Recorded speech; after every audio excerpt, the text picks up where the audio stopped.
So this is very important, and this is what I'm saying, look, and why I spoke when I spoke about the relevance of your intention when you go into these transactions, okay?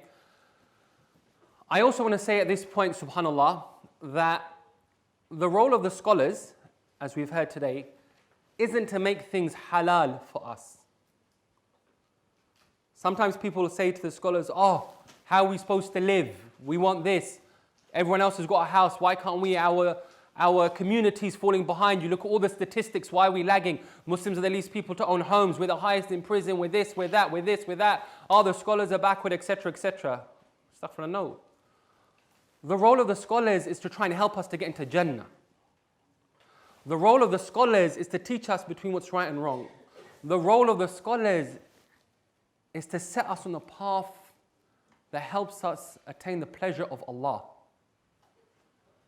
Their role isn't to make things easy for us in that sense.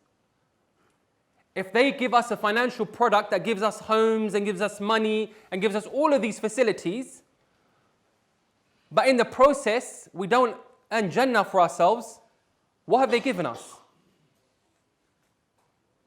Who here is willing to give up Jannah for a mansion in the dunya?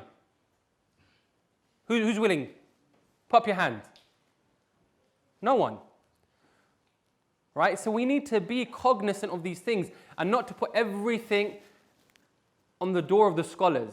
Their role, and rightly so, is to keep on reminding us and facilitating where they can within the Sharia, within the rules of the Sharia, and meeting the objectives of the Sharia. This is important.